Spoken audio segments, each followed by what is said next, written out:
So Sacred Heart, would that be considered one of like the best schools that you could have possibly gone to in Cameroon at that time? Certainly, because as I told you, there were only, in terms of feasibility, there were only 2 secondary schools that I could have gone to. There were only 2 Catholic secondary schools in the country at the time. Sase College, which actually is the oldest secondary school in the English part of the country, and Sacred Heart College, which actually was relatively new at the time because we were the second batch. Oh, wow. Wow. And of course, at the time of going to it, there was no way of knowing that it would be the best. Yeah, but Sacred Heart only started establishing its reputation once it started graduating candidates. Okay. Graduating students. And Sacred Heart was a boarding school? Yes, it was a boarding school. It remains a boarding school till this day. And was it just a boys' boarding school when you went there? Is it still, or is it co-ed now? No, it was a boys' boarding school and it remains a boys' boarding school.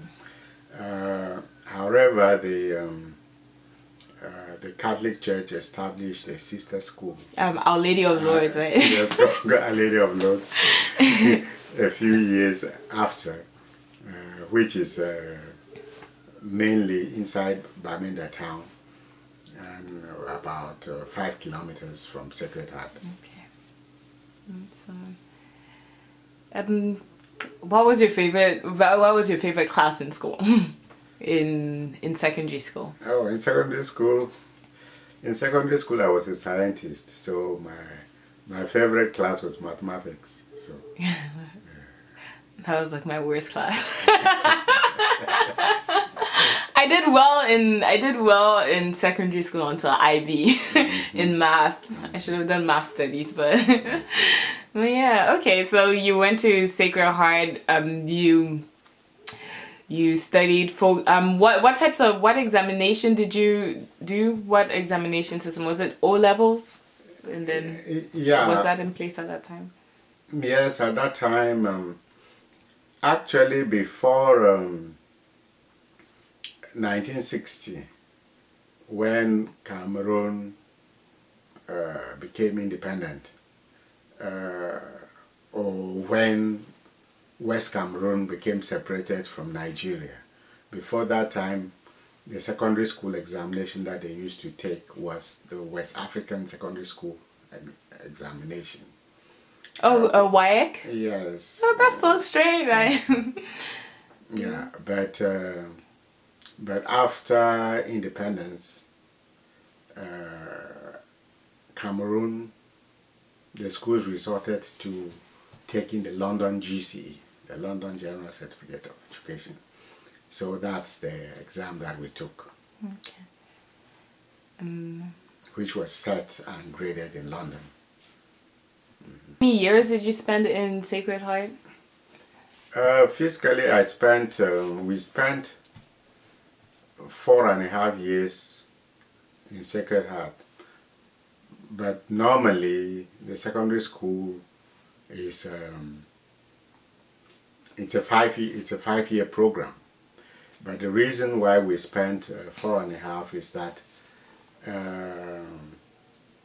the academic year in British former Southern Cameroons used to run from January to December.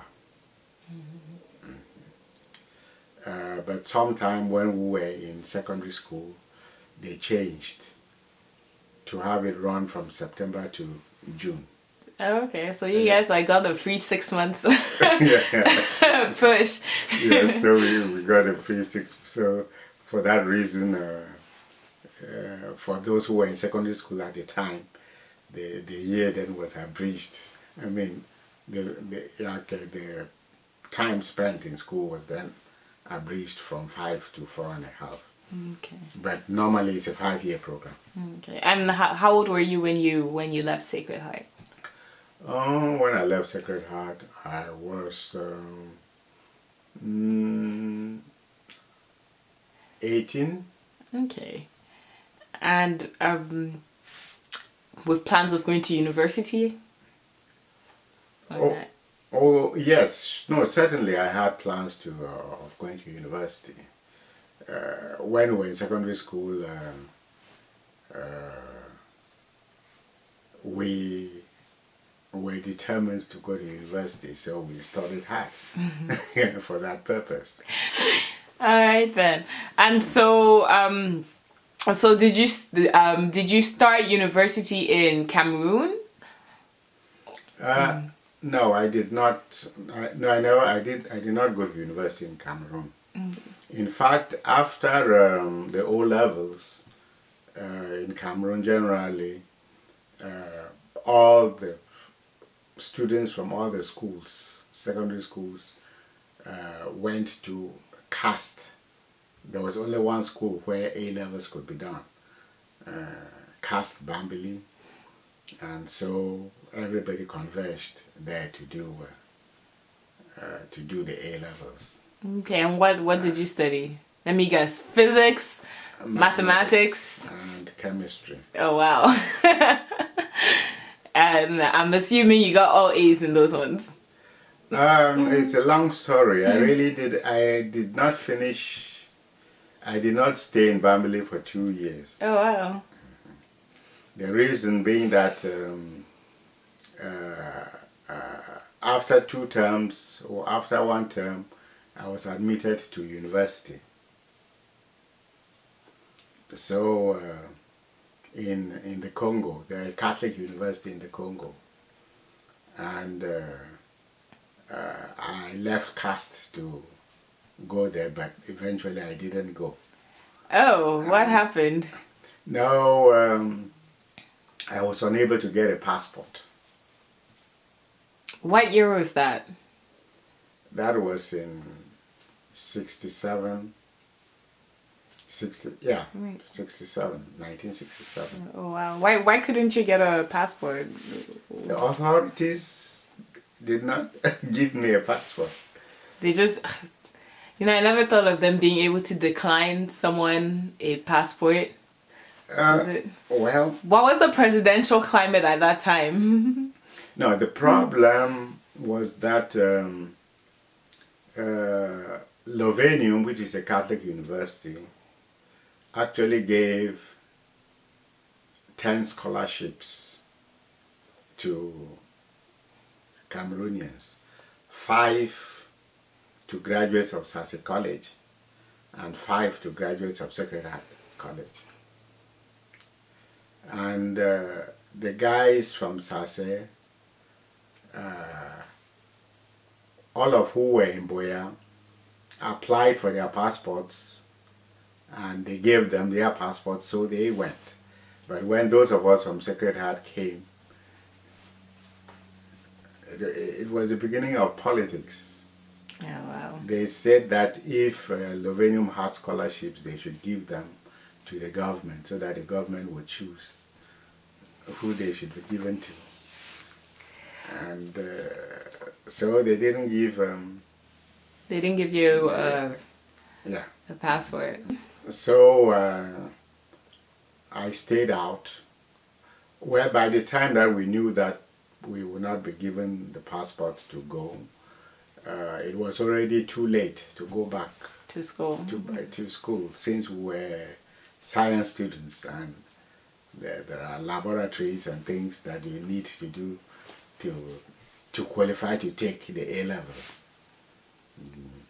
And so in the meantime, I took an entrance exam to a school in Yaoundé called the School of Statistics, the International School of Statistics. And while there, it was a 2-year program. While there, I took the SATs which were administered by the Americans under a program called the African Scholarship Program for American Universities. Okay. What were the SATs based out of in those years? Was it because you know when I did SATs they changed it to base it out of 2400. I think they've changed it back to 1600 now. Yes, That's yes. what it was when you took it. Yeah, and it was just too verbal and quantitative. Yeah. Okay. So obviously you had a very good score. A score that was good enough to get you into the program. Yes. Okay. Yes. All right. I think they gave about I think there were 10 scholarships that year to Cameroon, and let me see, 5 of those scholarships went to Sacred Heart students. All right, and what year was that? That was in '68. Yeah. Yeah. So that's like post-civil rights. Yes, but it was still a very contentious. The big problem at the time was the Vietnam War. Schools demonstrating and all kinds of things because of the Vietnam War.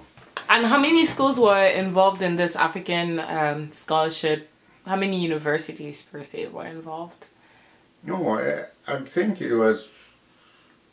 I don't think that there was any limitation in the thing is there is an organization called the African American Institute. Okay, they were the ones who administered those scholarships. So they would get the students and then they would place them in various universities. So they went to all kinds of universities. So some of my colleagues, some of my friends went to California. And you ended up in? I ended up at Amherst. Yeah. Amherst College. And at that time it was also an all-male school. Yes. That's at that time it was Thank you guys again for watching part 2. I hope you enjoyed it as much as I enjoyed filming it.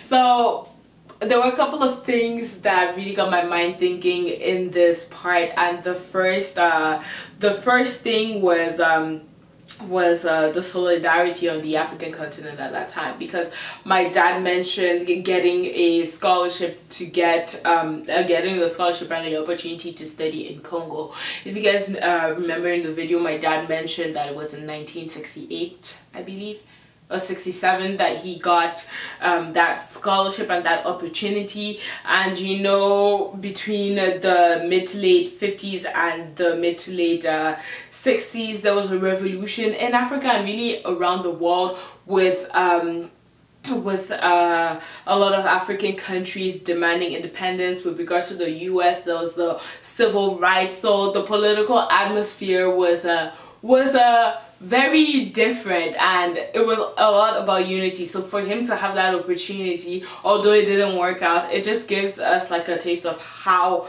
the climate was then. The other thing though that was also about the political climate in a certain sense, and especially really reflective of what is happening right now in Cameroon, was in regards to him getting an opportunity from that university, but the Cameroonian government really stepping through and taking away those options, particularly for students from the Anglophone region. You guys know right now in Cameroon, it is very unstable in the northwest and southwest province. These are Anglophone provinces in the country, and the tension has been brewing for a long time. But just to see that even from the time of the unification of the Francophone side of Cameroon with the Anglophone side, there is already this maltreatment of Anglophone Cameroonians from the English-speaking part of the province. So that was very sad, unfortunately, and it's very, it gives you this idea of how long the tension has been brewing.